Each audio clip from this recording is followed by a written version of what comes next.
This is Kalahi DWXR 101.7 FM, proud member of KBP, kapisanan ng mga broadcaster ng Pilipinas.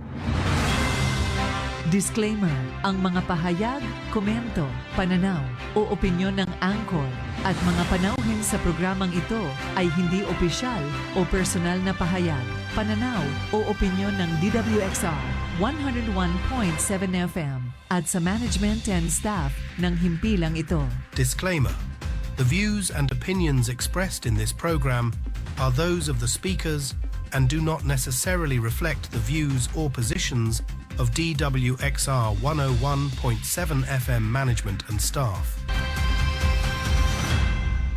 Narito na ang makabagong uri ng balitaan at talakayan sa radyo. Balita at talakayan. Balita at talakayan. Hihimay ng mga isya, talakay ng mga maiinit na usapin, maglalahad. Punto por punto. Balita at talakayan. Tambalan, Sandy Soriano at Dom Lago. Alas 12 ng tanghali.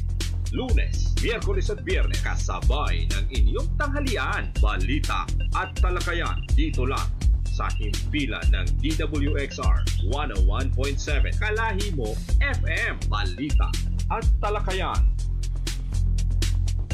Tara.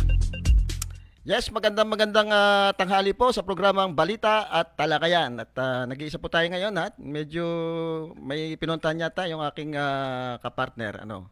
At ganun pa man, tuloy-tuloy tayo sa ating programa. At live po tayo mapapakinggan dito sa 101.7 Kalahi FM, syempre sa Facebook ng page ng Kalahi 101.7.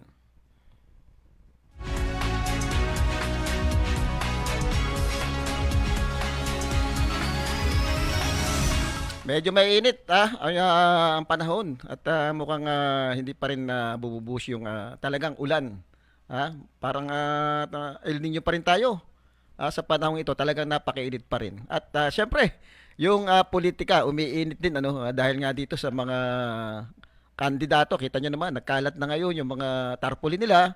Bagamat hindi pa kapanyahan, pero mukhang mga nagpapakilala na itong mga ito. At ang isa sa mga pinag-uusapan nga, itong bagong pasok sa politika, si Mr. Orbin Rabino, na hanggang ngayon wala pa namang final na announcement kung anong tatakbuhan, pero ang sigurado pang probinsyang posisyon yung kanyang tatakbuhan. Kaya siguro antay-antay tayo at baka ngayong linggong ito ay talagang mag-a-announce na ito ng posisyon na kanyang tatakbo sa ating probinsya. Siyempre bago ito, bagamat bago ito hindi na rin po sa bago sa larangang pagsiservisyo dahil ito po isang negosyante, isang matagumpay na negosyante galing sa mahirap na nagtagumpay do sa kanyang negosyo na ginawa diyan sa Bataan. Nagtagumpay po itong taong ito at ito'y nabigyan ng award diyan sa Bataan, sa Orion Bataan, na kung saan andun yung kanyang opisina. Nabigyan siya ng award nung isang nung mayor, at hindi lang nung mayor pati nung League of Mayors ng Bataan, na nabigyan siya ng award dahil doon sa contribution niya doon sa negosyo na isa sa nagpaunlad diyan sa probinsya ng Bataan. Si Orbin Rabino po ay lehitimong taga Oriental Mindoro, taga Oriental Mindoro, lumaki po yan diyan sa bayan ng alam ko sa bayan po yan ng Pachoca, at nag-aral po diyan sa sa Minskat na sinasabi natin ngayong na State University.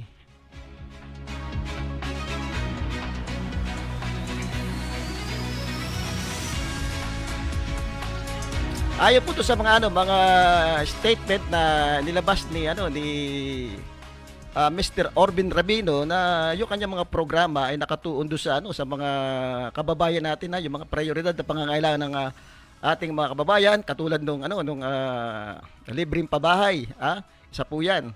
Siyempre kasama na din po diyan yung maaaring kasama na rin po diyan yung yung mga problemang nararanasan ng ating mga kababayan ngayon na talaga namang kitang-kita ito at ramdam, lalo na po yung malimit nating pag-brand out na sanhi talaga ito ng pagbagsak ng ilang negosyo natin dito sa sa lalawigan, hindi lang negosyo pati turismo ay apektado na ng brand out na mga yan, ng brand out na yan. Dahil nga po doon sa epekto niyan, ng malimit na pag-brand out. Hindi lang brand out pati po yung taas ng taripa ng kuryente. Sana nga daw kung mataas man daw yung taripa ng kuryente, okay lang basta maganda yung serbisyong binibigay ng ating Ormeco. Siguro isa po yan sa dapat masolusyonan ng ating kung sakasakaling may mauupong mataas na opisyal na pwedeng sumolusyon sa ganyang problema. Katulad din po yung problema natin sa health, yung provincial hospital natin na talagang may problema. At aminin natin ito na minsan walang gamot diyan, kulang sa pasilidad. Yun lagi yung nirereklamo ng ating mga babayan. Yung iba nasa mga pasilyo na ng ospital naka-confine. At ang mahirap pa dito yung pagkakadelay nito do sa pagiging regional hospital. May malaking bagay na po sana ito tong ginawa ni na Congressman Arnan Panaligan na ma-convert ito, kaya nang nade-delay po dahil do sa kagustuhan ng provincial government na doon ilagay yung provincial hospital sa lumang provincial hospital natin diya sa bundok, hindi dito sa original. Hindi dito sa nasa may C5 na provincial hospital. Sana kung diyan na ilalagay, automatic po yang may ko-convert na agad. Ang masama nito pagka tayo naunahan ng Palawan. Dahil ang Palawan maaaring may apply din yan, at pagka doon ay tayo yung regional hospital, mawawala sa atin yung oportunidad na tayo sana yung nakinabang diyan sa conversion na yan.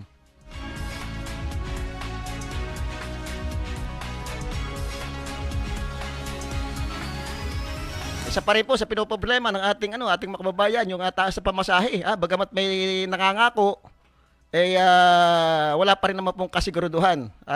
Kung magagawa po nung nakaupo, kung mauupo diyan, na talagang mapabalik do sa dating pamasahe yung binabayad ng ating mga kababayan, ay napakalaking tulong po sa ating mga kababayan. Pati do sa mga turistang darating. Yung problema natin sa Batangas Port, na matagal na nating tinatalakay at pinapaabot sa mga kinauukulan na sana masolusyonan yung mga paghihirap na nangyayari diyan sa Batangas Port. Sana masolusyonan din po kung sino man po mauupo na mataas na opisyal diyan sa ating provincial government.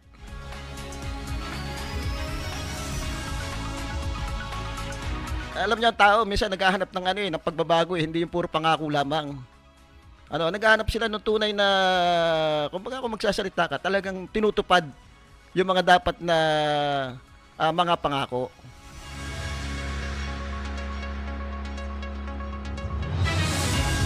Binabati natin si dating congressman at palagay ko tatakbong mayor mayor ng Calapan, si Congressman at House Deputy Speaker Doyle Leachon.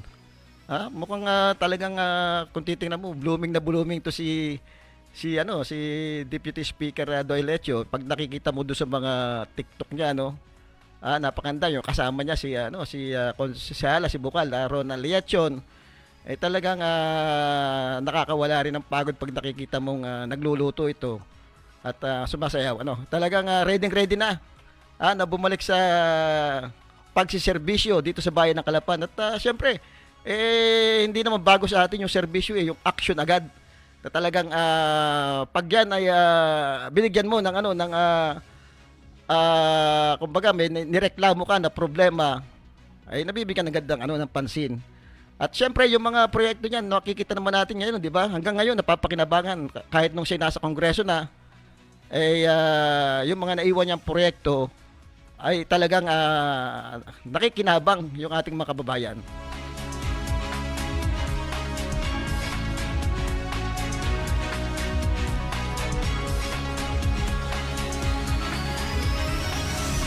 binabati rin natin si dating Vice Governor Jojo Perez na talagang mukhang patuloy yung paglakas niya sa survey bilang Vice Governor at tatakbong Vice Governor ito hindi naman nakakapagtaka dahil talaga naman yung performance niya nung siya nakaupo pa bilang Vice Governor para sa tao talaga yung kanyang mga ginawa katulad po do sa mining talagang nanindigan ito pagdating do sa pagdating do sa paghahakot ng ng mga armor rack natin at buhangin hindi niya ito pinayagan itong bagay na ito isa rin siya do sa dahilan kung bakit na-extend yung 25 years mining moratorium natin kumbaga talaga nakita natin yung serbisyo niya at malinaw ito sa mga kababayan natin.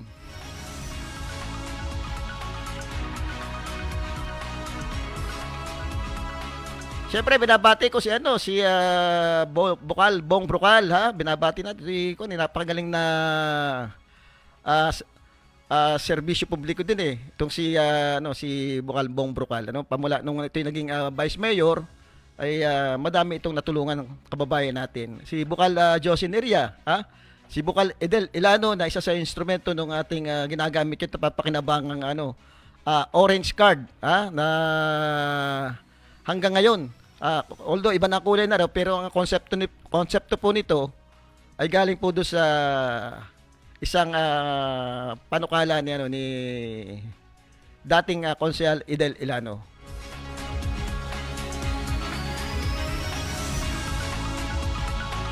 At ang nagbabalik nga pala nagbabalik na konsehala mukhang tatakbo po konsehala itong aking kaibigan si Attorney Loribel Tanyag ito'y napakagaling at nung siya nanunungkulan talagang pinakita niya yung kanyang serbisyo at isa rin ito sa nagsusulong nung ating programa para sa kalikasan si Attorney Bel Tanyag po ay butihing may bahay ni paring Ronald Panaligan.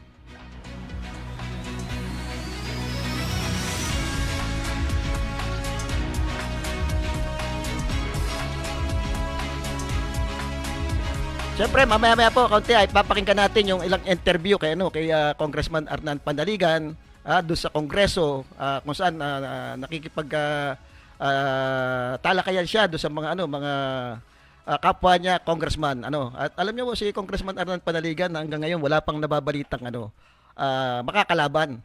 Ganyan talaga pagka ang isang politiko ginagawa talaga yung mandato, yung talagang trabaho. Kita niyo naman kung paano magtrabaho. Si Congressman Arnan Panaligan talagang mahal na mahal ng ating mga kababayan.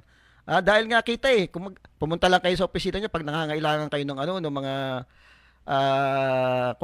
sa hospital, kung kailangan niyo ng dagdag na pambayad, open na open po yung opisina ni Congressman Arnan Panaligan para tulungan po kayo sa lahat ng bumibisita po yan pagdating dito galing sa Kongreso. Ay dediretso po yan sa mga bayan at barangay doon sa mga liblib na lugar para alamin talaga yung pangangailangan ng ating mga babayan. Yung mga proyekto niyan napakaganda yung farm to market road. Malaking tulong po yun para sa ating mga magsasaka. At nakakatuwa pagka pinapanood natin sa Kongreso, isipin niyo talagang kitang-kita yung trabaho niya doon. At yung kanyang komite na hinahawakan diyan, siguro nasa 13, 14 na komite. Bihira po napapagkatiwalaan ng ganyan sa Kongreso.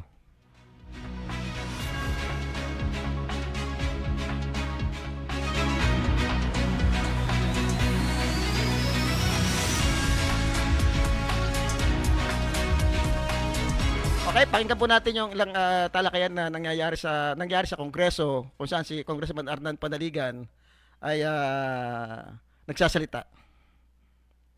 Next to interpolate also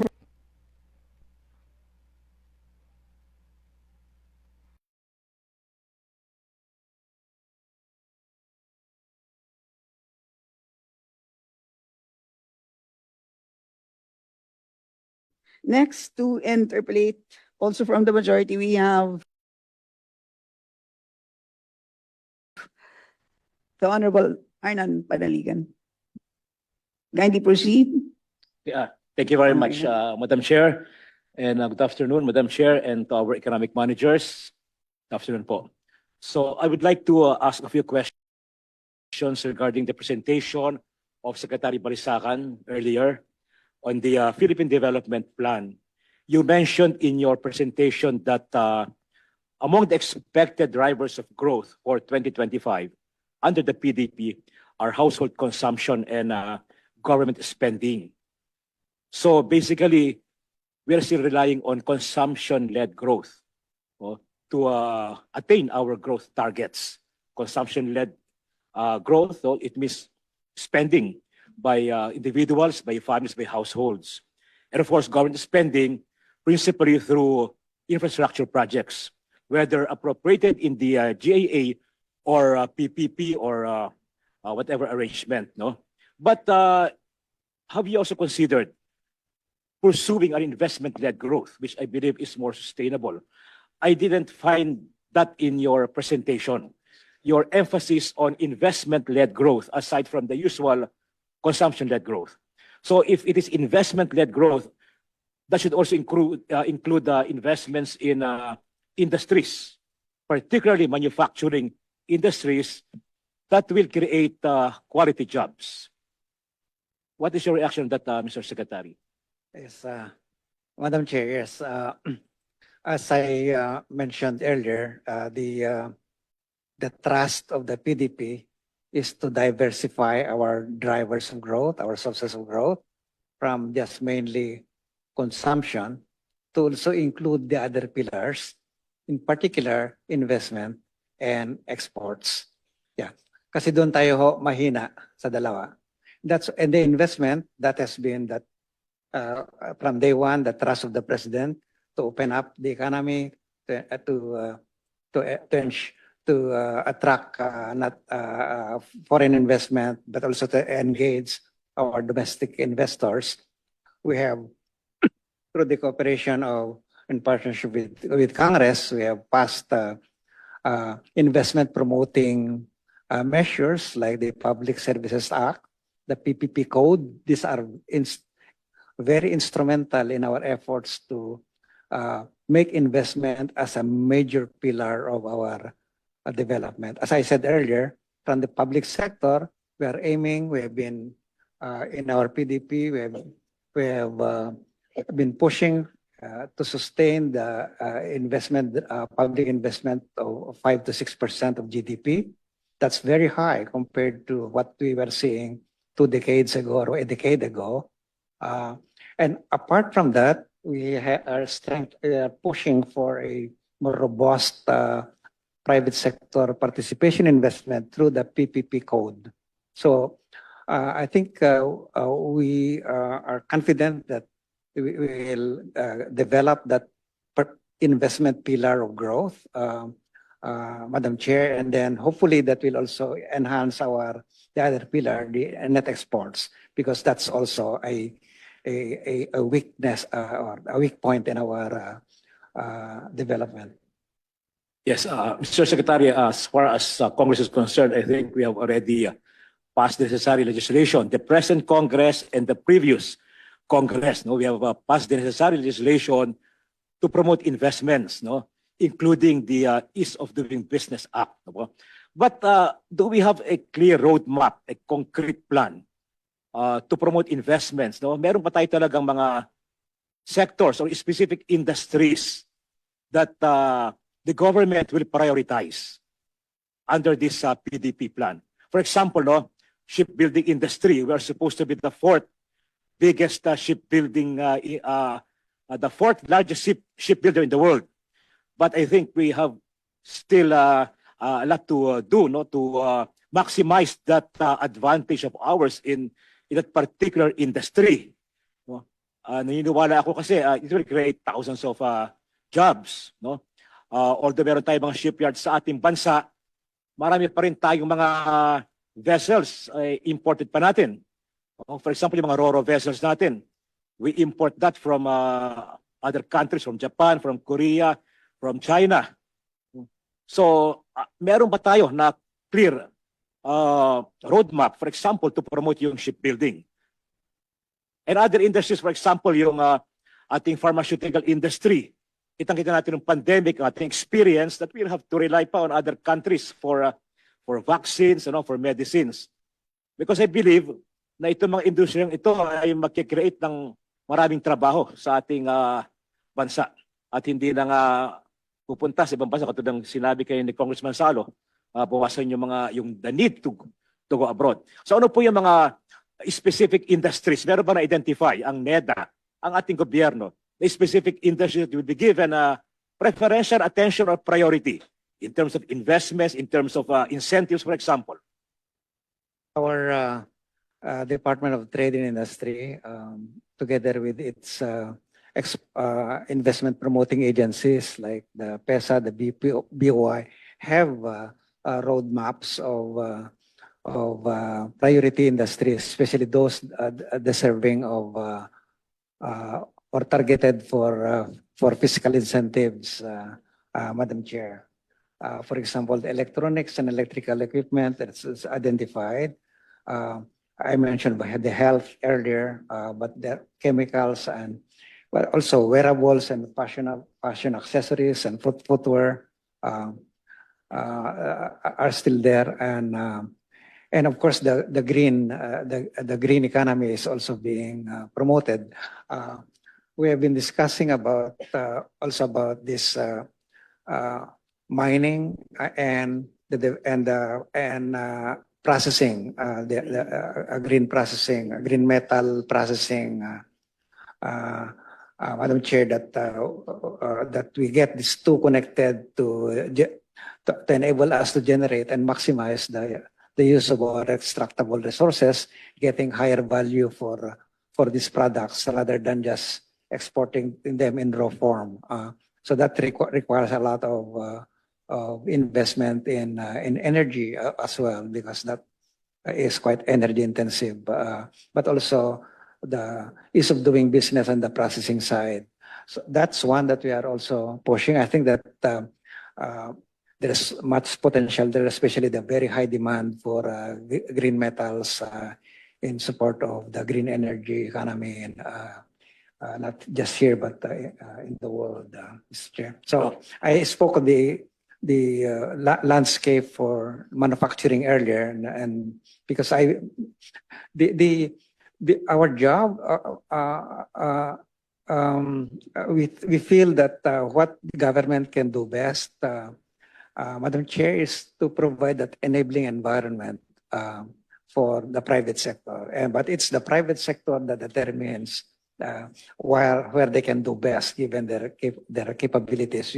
Government can only support them, can apply for incentives if those are needed, and there are priorities identified in those for those incentives. Well, I agree with you, Secretary, that the private sector should take the lead. But the government should provide the direction, the encouragement, the impetus. The government can identify, for example, the industries that should be prioritized, and then invite private sector investments. You mentioned something about energy. So yung renewable energy sector can create jobs.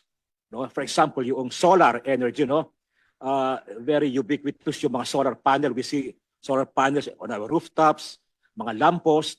Pero 100% na mga yon ay imported natin from China.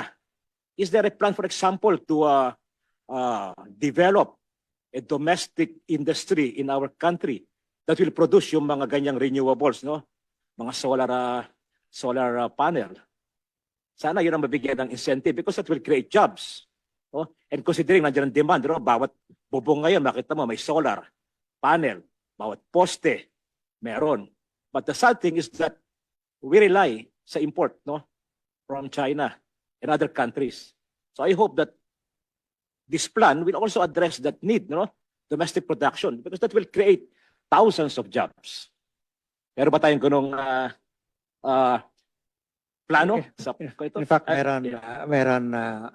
Madam Chair, the Department of Energy is leading the task there, and in the developing the roadmap for our renewable energy, and of course in partnership with with DTI in terms of the incentives, fiscal incentives that the industry will require. On the other hand, from the point of NEDA, we're also working on accessing available resources from our ODA. For example, we clearly need to invest in ports for the development of offshore wind farms, and those require quite a lot of resources, and we are working with ADB for facilities that will allow us to access and to ramp up the development of this port so that we can develop all these priority areas for of wind farms. Let me conclude my point, Madam Chair. No? So, babalikan ko yung sinabi ko kayo, the need to ramp up industries, manufacturing in particular. No? For example, may plano rin ba under this PDP yung integrated steel mill? Wala pa kasi tayong ganyan eh. Malaking requirement natin sa ating steel, no? Kailangan niya lahat. In our construction projects, meron tayong yung pabahay program. Lahat yan kailangan ng steel, but we import a very, very substantial part of our steel requirements from abroad. So meron din bang meron din plano ang ating gobyerno under this plan for us to put up our own integrated steel mill and other basic industries? Again, DTI has these clusters of industries, and I believe they have been the steel is part of them, and in fact, the major leaders in this industry met with us at NEDA, and indeed, it became very apparent that is sector that needs a push and particular support from the government. We realized the very high complementarity of actions by the government and the private sector in respect to the development of the steel industry, and I think that we can learn from the past, from our lessons in the past. Because we have tried to push for that in the 70s and 80s, Madam Chair, but we didn't go far. This time we can perhaps, if we learn from those lessons and from the lessons of our neighbors, we can proceed with better chances this time. Final point, Madam Chair, to conclude. You mentioned yung lesson from the past, no? More than 50 years ago, President Marcos Sr. came up with his 11 major industrial projects. And some were able to take off, but unfortunately, the political and economic crisis of 1970s effectively derailed those 11 major industrial projects. No?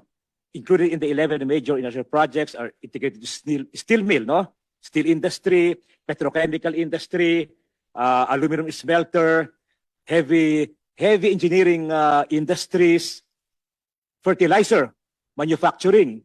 So ngayon, 50 years later, kailangan natin yon. Fertilizer, we import.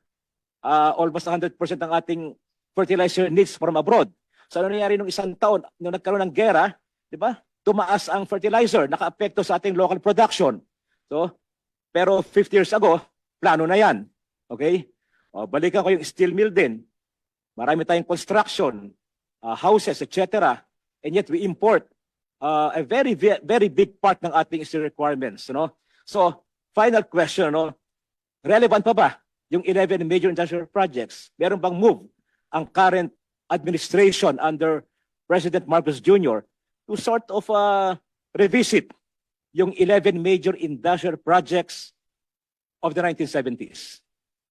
Incidentally, nung kinraft yung 11 major industrial projects noong 1970s, hindi lang direksyon ng South Korea, the same industrial projects. No? Well, we know what happened. No? Kung nasa ng Korea ngayon, at nasan tayo. So meron bang plano ngayon na i-revisit yun, yung 11 major industrial projects? Maybe i-modify, taking into account the current situation. Thank you. And that was your last question. Sec RC? Yeah, there are some elements of that already in the PDP. The PDP wants to see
kung bakit baga itong ating gobyerno, ang direksyon ay mag-import na lang ng mag-import. Doon sa ano sa steel mill, dati naman meron tayong ganyang mga planta nung una eh. Pero nawala 'yan. Kailangan ng ng ating bansa yung mga ganyang planta dahil may yung mga bakal. Kailangan siyempre pag nagawa ka ng mga barko, gumawa ka ng mga sasakyan, gumawa ka ng mga building, kailangan yung ship mill yung bagang planta ng mga bakal. Malaking trabaho kung ibibigay. Isipin mo kung makakapag-develop tayo ng mga sasakyan, kaya-kaya dahil ang nagturo lamang naman ng pagmamekaniko diyan sa nung natapos ang gera diyan, ang pinadala ng Pilipinas diyan, natulong ay turuan yung mga Koreano na magmekaniko. Talaga nagtuon sila doon. Ngayon sila yung kagawa ng mga ganung sasakyan. Kung sa atin, ngayon ino-order pa natin yung yung mga sasakyan sa China. Kung dito na yan, napakaraming sasakyan doon sa government vehicle pa lang. Kung dito gagawin yan, laking trabaho at laking income ng ating gobyerno doon sa mga sasakyang gagawin. Kaya ang pinupunto siguro dito, dapat makuha na yung mentalidad na lahat ng pangangailangan yata natin ini-import na lang ini-import. Di ba? Sa agrikultura. Tayong nahuhuli ngayon, tayong import ng ng mga bigas ngayon, samantalang dito lang naman nag-training. Yung mga ibang bansang kinukunan natin ng bigas yun, katulad ng Thailand at Vietnam. Dito nagpakadalubasa ngayon, kaya lang baliktad ang nangyari, tayong naiwan. So, pinupunto rito yung mga magsasaka natin, di ba, yung mga fertilizer nila, sabihin na natin na kailangan mapaunlad yan dahil unang-una, kung sa atin, paunlarin natin yung ating agrikultura, bibigyan natin ng magandang pag-aaral yung ating mga magsasaka, pero kung i-import pa rin natin yung mga fertilizer natin, yung mga pangangailangan, mga pesticide, control pa rin ng ibang bansa yung magiging galaw ng ating agrikultura. Kaya mas maganda dito na rin talaga gawin lahat yung mga yan. Maganda yung talaga mga panukala ni Congressman Arnan Panaligat. Napapanahon na kailangan ipatupad yung industrialization niya. At siguro pakinggan pa natin yung parto niya para malaman natin kung paano talaga gagawin.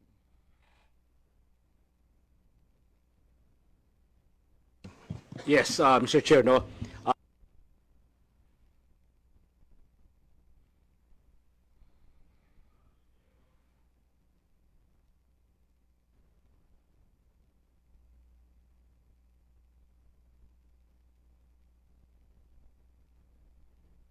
To really support it by way of incentives and facilitating yung pagpasok ng mga ganyang industries. Because I believe that unless and until we focus sa industrial development, we cannot hope to achieve yung ating pangarap na maging upper middle income country, no? By in a few years' time. And we cannot hope to increase our per capita income. Napako na tayo sa $3,900 per capita income eh. Ibang karating bansa natin, $10,000 na, $15,000 na. So I believe that we should industrialize and we should focus sa integrated steel industry and shipbuilding. We're a maritime country. Yung ating mga ro-ro vessels, mga second hand, binili sa Japan, 20 years China. But we can very well produce our own vessels for commercial use and even for defense, our defense needs. Meron kami may pasana na bill dito, yung Self-Reliant Defense Posture Bill that will promote local defense industry. Sana masuportahan din yan ng DTI, at wag namang maging restrictive yung mga magiging guidelines or IRR dyan, because that will defeat the purpose ng batas. The third, yung pharmaceutical industry, meron ba tayong roadmap dyan? Kita-kita natin, I was city mayor nung may pandemic, ang hirap kumuha ng gamot, we have to import pa, vaccines, etc., vitamins from other countries. Kasi nga hindi ganun kalakas yung ating pharmaceutical industry. Meron ba rin plano or roadmap ang DTI to revitalize, to promote a local, a domestic pharmaceutical industry? Honorable Chair, dito naman sa pharmaceuticals, ang PEZA ho natin, meron ho silang tinatayo na pharma zone nagkaroon ako ng MOU signing between PESA and the investors for the development of the pharma zone na itatayo, I think, sa Tarlac. Kasama ho natin ngayon dito sa budget hearing po natin ang Deputy Director General ng PESA na si DDG Nonet Magsino. Kung mamarapatin nyo, we can also call her. Honorable Chair, Secretary, kay PESA DDG Nonet po.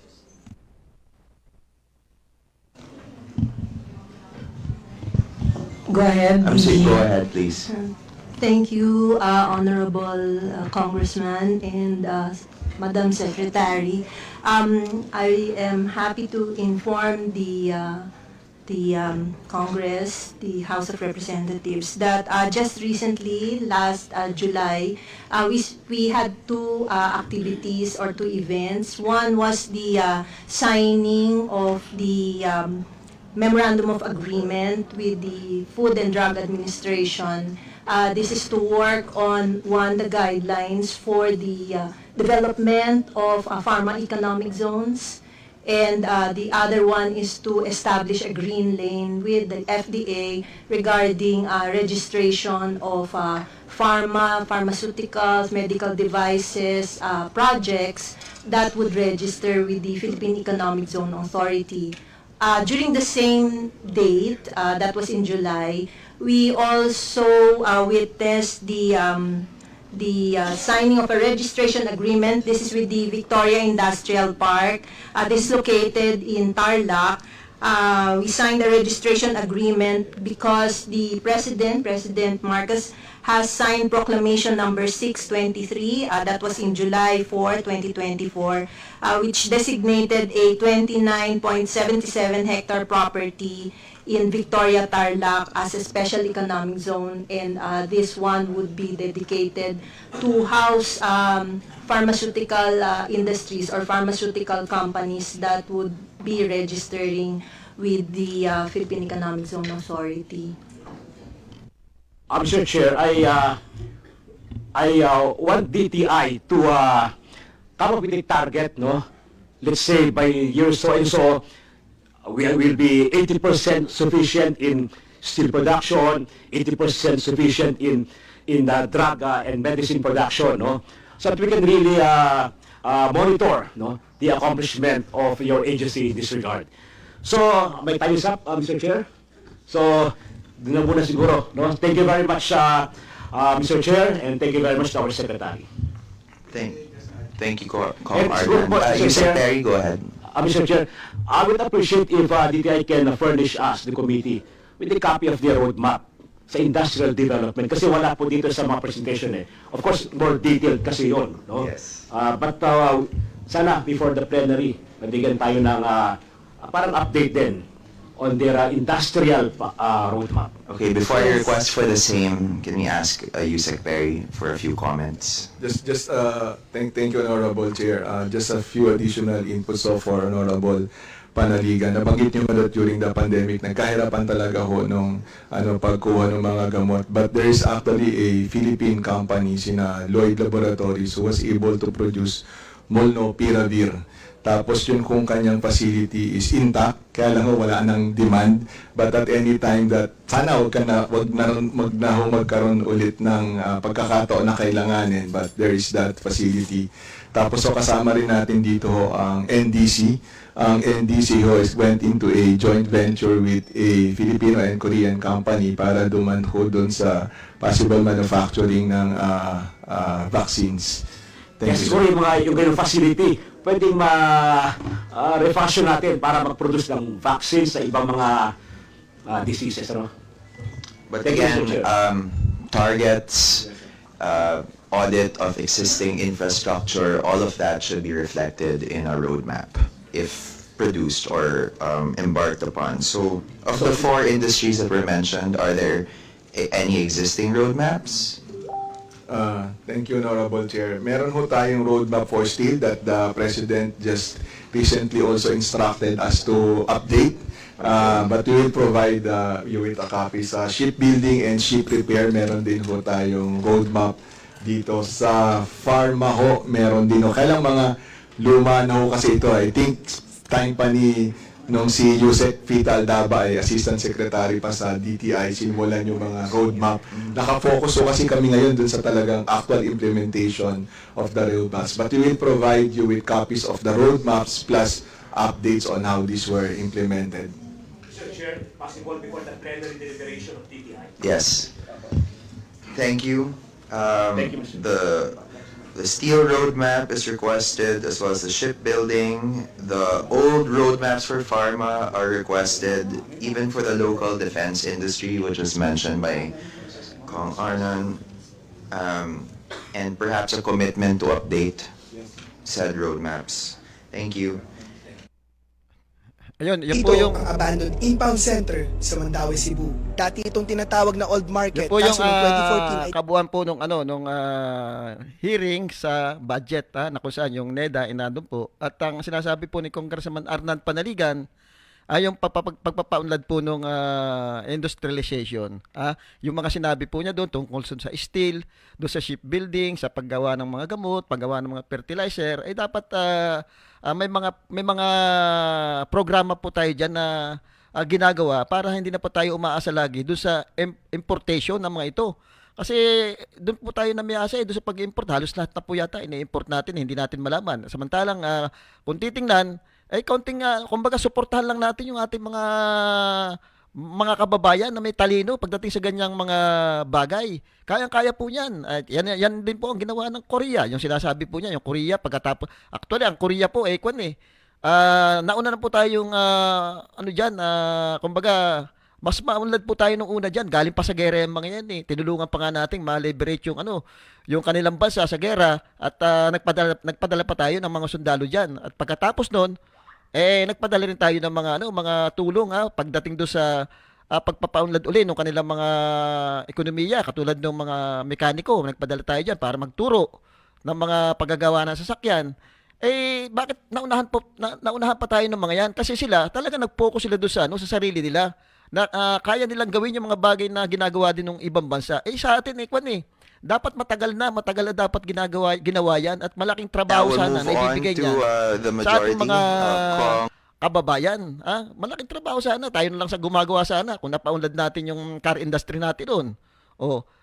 Ngayon merong bill si Congressman Arnan Panaligan, yung sinasabi nating defense posture na maging self-reliant tayo. Yung mga armas pandigma natin, pwede nating dito na gawin yan. Sa ngayon, meron nang nagsisimula na, kailangan suportahan lamang. Kung matitingnan nyo, ibang gawang barko dito sa atin, yung mga Roro, yung mga may ibang barko na gawa na rin na pandigma. Now we'll move on. Nagsisimula na tayo. Kaya dapat suportahan itong mga ito. Malaking trabaho din bibigay nito sa car industry, dapat Now we'll move merong tayong sinusuportahan magagaling na mekaniko para mag-develop. Sa bagay, meron yung Saraw at saka yung di ba, kayang-kaya nilang magawa ng mga to the jeepney majority ngayon compared sa mga Arnan Panaligan. mga We recognize, i-import sir. galing China Thank para you sa very much, mga Mr. car Chair. modernization natin. Bakit hindi natin ibigay dito sa mga mga kababayan And, natin? good morning to Ang dami our, yan, laking trabaho acting niyan kung yan secretary of the mabibigyan ng pansin ng ating TTI and the gobyerno. BPI family. So,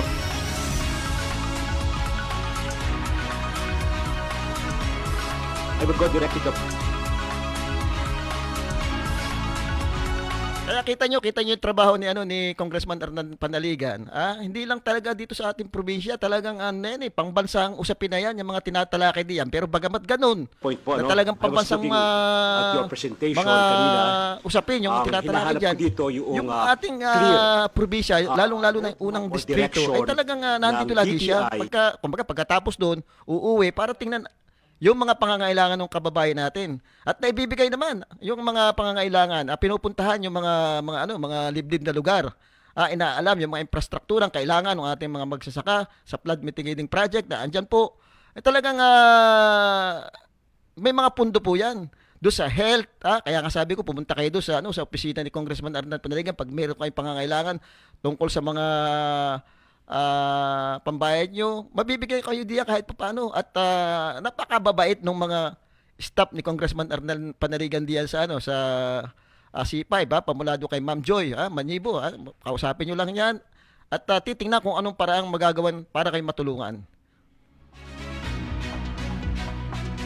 Sige, pakinggan pa po natin yung isang panayam, isang deliberation sa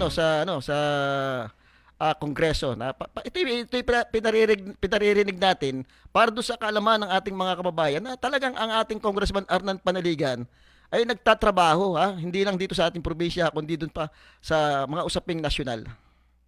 Now we'll move on to the majority. Now we'll move on to the majority. Kong Arnan Panaligan, you're recognized, sir. Thank you very much, Mr. Chair. And good morning to our Acting Secretary of the DTI and the DTI family. So, I will go direct to the point po, no? I was looking at your presentation kanina. Ang hinahanap ko dito yung clear roadmap or direction ng DTI as far as heavy industries are concerned, no? Particularly yung industrial development, no? Of course, yung natutuwa ako na may MSME, may focus doon. I was told that si Secretary dati nasa MSME sector, no? Sikat na brand, no? In fact, I authored a House Bill 5817, Recovery and Revitalization of MSMEs. Considering that 98.6% of registered establishments in our country are MSMEs. And MSMEs account for 60% of employment sa labor force. Kaya napakahalaga ng MSME talaga. However, we also need to ramp up our manufacturing sector, particularly mga industries, para tayo ay magkaroon talaga ng strong basis sa ating national economy. I'm referring sa tatlo: steel industry, shipbuilding industry, pharmaceutical industry. No? Alam naman natin, yung ating steel industry, we cannot progress into a first world country kung wala tayong viable integrated steel mill industry. As of now, 86% of our steel requirements are imported from China, from Vietnam, from other countries. In fact, sa mga major ASEAN countries, tayo lamang ang walang integrated steel industry. Meron ng Indonesia, meron ng Malaysia, meron ng Thailand. Dahil tayo walang integrated steel mill industry, wala tayong downstream industry. No, we cannot manufacture yung mga machine tools, engineering equipment, shipbuilding. Kasi nga wala tayong integrated steel mill. No? So meron bang clear roadmap ang DTI? Kaya ako tinanong sa inyo last week sa hearing ng DDCC, I raised this point kay Secretary Balisacan, no, when I referred to the Philippine Development Plan. Sabi ko, nasan dito yung shipbuilding industry, steel industry? Sabi niya, DTI dyan ang dapat na sumagot. So, that's why I'm asking you now, meron po ba tayong malinaw ngayon na direksyon para ma-revitalize ang shipbuilding industry at integrated steel mill industry? Secretary. Yes, I agree with you, Honorable Arnan. So I defer to Yusek Perry to explain. Thank you, Madam Secretary and Honorable Chair. Ito, makipakilapit lang sa microphone. Honorable, okay na ba? Honorable Panaligan, yes, we fully agree that we need heavy industries and manufacturing in general for development. Kahapon ho doon sa discussions natin ni Honorable Vice Chairperson Tof de Venecia, napakita natin na one of the biggest issues for our that is facing our industrialization is really the huge trade deficit. In our, dagdagan ko lang ho ng data yung mga nabanggit nyo, sir. In our, from our statistics, noong 2013, yun yung ating trade deficit was standing at just about $3 to $4 billion. Tapos right now, it has ballooned to $54 billion. So ang laki ho talaga nung pag-jump dun sa ating trade deficit. And if you look at the primary contributors to the trade deficit, this would be automotive. Kung titigan nyo sa kalye natin, halos lahat ho, puro imported na yung ating mga sasakyan. Automotive at saka ho, steel, petrochem, cement, of course, petroleum and rice would also be high on the list, but wala naman tayong magagawa doon in the short term. Pero kaya ho ang sinasabi natin, we have to industrialize our way out of the trade deficit. We cannot just export our way of the trade deficit, but we have to industrialize because we're really importing a lot of these products that we could very well produce. On the particular area of steel, mapapansin nyo halimbawa 2 weeks ago, si Presidente has inaugurated yung Steel Asia na rebar factory doon sa Compostela, Cebu. Ngayon ho, tayo na ho yung si Steel Asia na ho yung may pinakamalaking rebar capacity in the whole of Southeast Asia. Ang maganda ho dito sa kay Steel Asia, yung kanyang technology is electric arc furnace. So, using scrap ho as a major feedstock. So, dun pa lang ho, green na yung masasabi natin kasi it's recycling scrap metals. Tapos so, yung sa kanyang mga planta, ang contracted power niya ho is coming from a geothermal facility actually. So, green na ho yung input, tapos green pa yung power source niya, tapos modern ho yung technology niya coming from Danieli Steel. So, masasabi ho natin na meron tayong green rebars. So, nakakapag-export ho tayo ng produkto ni Steel Asia all the way to Canada, doon sa kanilang subway facility. So, may mga ganun naman hong nangyayari. But to your point, na kailangan ko natin ng integrated steel facility. Meron na ko tayong tinitignan na isang investor. Also, it's a foreign investor. This is the largest steel making company in Southeast Asia. Meron sana ho pumasok siya. Medyo advanced stages na ho of discussions tayo with this company. Now, ituloy ko na lang din ho. Aside from that ho, pagdating ho sa heavy industries, tinitignan din ho kasi talaga natin yung contribution that we may be able to get from mining and mineral processing. So, importante ho dito yung ating nickel, copper, and cobalt, and all the way to the downstream industries. So, sa shipbuilding ho, Honorable Representative Panaligan, you would also you may have also monitored that si Hyundai Heavy Industries will be going to the Cerberus facility in Subic. Tapos so we are also closely in touch with SBMA kasi ang critical din ho dito yung mga tao, yung mga skilled workforce natin na naiwan nung nagsara na Hanjin facility. So sabi naman they're also in touch, they still have the database of the skilled welders para ho doon sa papasok na Hyundai Heavy Industries. So meron naman kung mga good signals, the actual investments that are coming in, but we will further intensify ho. Thank you. Yun po yung mga panayam tungkol pa rin po ito doon sa importation yung sinasabi ni Congressman Arnan Panay, parang na siguro dapat mabawasan na yung pag-import natin ng ating mga pangailangan katulad yung ship mill, nabanggit ko kanina yung ship mill, yung steel mill, yung steel plant. Dapat meron tayo niyan na mga kumpanyang sariling atin dahil laki ng pangangailangan natin sa bakal, pamula doon sa mga sasakyan, sa mga construction, mga bakal na ginagamit, ay malaking bagay po yan kung mayroong ang ating bansa na mga ganyang planta na hindi na natin ina-export yung mga bakal sa shipbuilding, kailangan yan. Napapanahon po yung mga binabanggit dito ni Congressman Arnan Panaligan na yun po dapat talaga ang mabigyan ng pansin, yung pagpapaunlad ng ating industrialization. Kitang-kita niyo naman kung ano yung nangyayari sa deliberation. Maganda yung mga puntos po At yun ang pangangailangan natin para mabawasan na yung mga ini-import nating mga pangangailangan dahil lahat naman yan kayang gawin dito sa ating bansa. Kailangan lang talaga yung suporta ng ating gobyerno.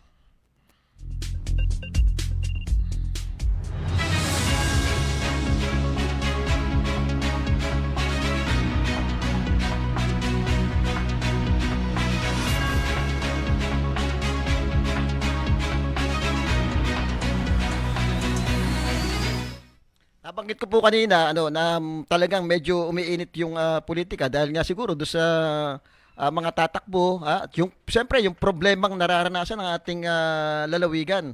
At isa nga sa papasok sa politika, yung bagong muka, itong si Mr. Orbin Rabino na isang matagumpay na negosyante. Galing sa mahirap ito galing sa mahirap talagang nagsikap para magtagumpay doon sa kanyang buhay. Siguro nakita niya yung problema, dinadala nating kababayan na nangyayari ngayon, katulad ng mga brownout, yung problema nating kababayan sa health, sa mga pataas na papasahe niyan, doon sa mga pabahay, ay nakita siguro niya ito. Gusto niyang ibahagi yung tagumpay doon sa ating mga kababayan. Babasahin ko po yung mga nakita ko po ito sa kanyang nilabas na kumbaga yung mga adhikain niya na gustong mangyari bakit daw si Kuya Orbin bagong muka. Tingnan natin yung kanyang mga adhikain na yung pabahay para sa lahat. Sinasabi hindi sapat na pangarap lamang ang pagkakaroon ng tahanan. Ito ay isang karapatan. Si Kuya Orbin ay magsusulong ng mga proyektong pabahay na abot kaya at maasahan pa sa lahat ng pamilyang nangangailangan. Maayos na hanap buhay. Magbibigay siya ng suporta sa mga lokal na negosyo at magtataguyod ng mga programang makapagbibigay ng disenteng trabaho sa bawat mamamayan. Kalusugan at pangangalaga sa kalikasan. Ipatutupad ang mga makabagong serbisyong pangkalusugan at tiyakin ang proteksyon sa kalikasan para sa isang mas malusog at mas ligtas na komunidad. Malinis at epektibong pamamahala, magtatayo ng transparent at epektibong sistema ng pamahalaan. Ang pagiging tapat at maaasahan ng kanyang pangunahing prinsipyo, hindi puro pangako kundi tunay na aksyon. Kapayapaan at kaunlaran, sisikapan niyang mapanatili ang kapayapaan at seguridad sa lalawigan upang makamit ang mas maayos at matagumpay na pamumuhay para sa lahat. Hindi daw kailangan ng papugi, kailangan ng tunay na serbisyo. Si Kuya Orbin Rabino ay tapat sa kanyang salita. Siya ay nakatuon sa tunay na pagbabago, mga hakbang na hindi lamang pangako, kundi konkreto, aksyon. Ang kanyang hangarin ay itaguyod ang kapakanan ng lahat ng mamamayan, hindi sa pamamagitan ng palabas, kundi sa pamamagitan ng tunay at tapat na serbisyo. Ayun, yun po yung mga ilan sa mga adhikain ni Mr. Orbin Rabino, kaya gusto niyang pumalaot sa politika. Bagamat wala pa pong kumpirmasyon kung anong tatakbuhan ng taong ito, pero ang sinisigurado po ay pamprobinsyang posisyon ang tatakbuhan ito. At marami nag-aantay, maraming nag-aantay na mga kababayan natin, kasi sabi nga wala daw makakalaban ang kasalukuyang gobernador. Pero madami ring umaasa dahil nga siguro disappointed do sa mga nangyayari ngayon, do sa mga problema. Kailangan may kalaban dapat si gobernador. Baka sakaling mayroong pagbabagong magaganap do sa mga problema, katulad nga nung sinasabi natin yung kuryente, na talagang ito ay isa sa nagpapahirap dito sa ating mga kababayan, sa negosyo, sa turismo, at doon sa pamumuhay ng ating mga simpleng mamamayan ay talagang malaking epekto nito. Yung problema natin sa provincial hospital, hindi naman lingid sa inyo, talaga naman ito open naman ito na talagang may problema tayo diyan. Isa pa yung pagkakadelay ng ating regional hospital dahil doon sa proposal nila na ang gawin ngang regional hospital ay yung lumang provincial hospital na hanggang ngayon ay hindi pa naman aprobado yung lupa, hindi pa na i-donate hanggang ngayon. Iniintay nga ni Congressman Arnan Panaligan para ma-donate na yung lupa na yun, pero mukhang magtatagal. Kung itong kasalukuyang provincial na ang ating gagawing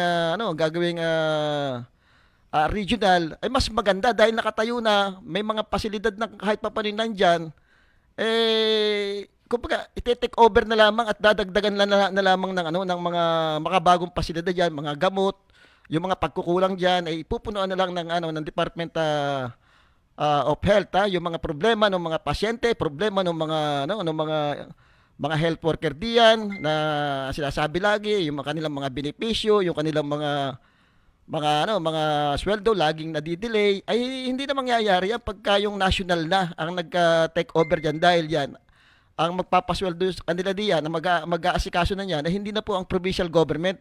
kundi ang national, ha?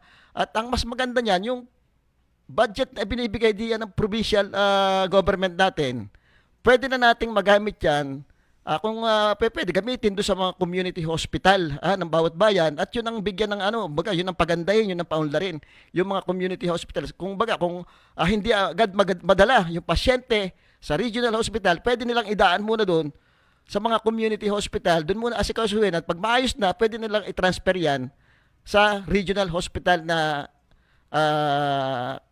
itatayo nga diyan sa ating kasalukuyang provincial hospital ngayon, di ba?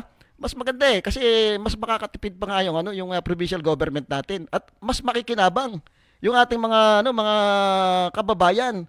Dahil isipin mo, provided na yan, provided yung mga gamot diyan na andyan na. Kung nakikita nyo yung Batangas Regional Hospital, di ba, ang ganda ng Regional Provincial Hospital, naroon yung mga makabagong medical facilities.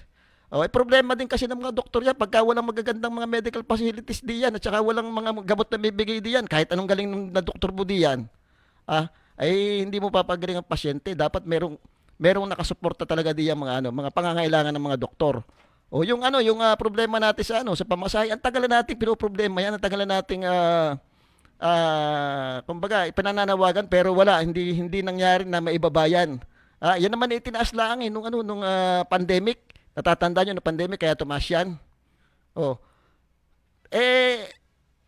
Tapos sinabayan ng pagtaas ng crudo. Tinaas pa uli nila yan. Ngayon naman, wala na yung pandemic, bababa na rin naman yung crudo kumpara doon sa panahon na yun. Hindi naman nila ibinababa. Kawawa yung mga pasahero natin. Pati yung mga turista, yung problema natin diyan sa Batangas Port. Isipin nyo, napakalaking sakripisyo ang ginagawa ng ating mga kababayan sa Batangas Port. Napakatagal na ng problema na yan. Hindi nagagawa ng paraan.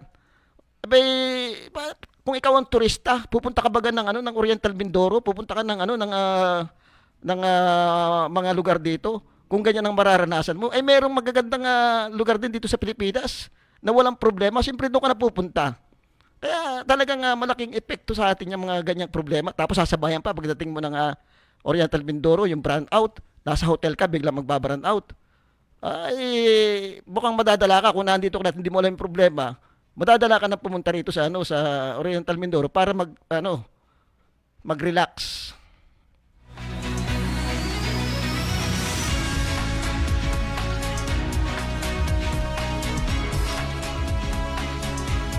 Okay, hanggang dito na lang po tayo, at abangan nyo po yung ating programa sa susunod na Miyerkules.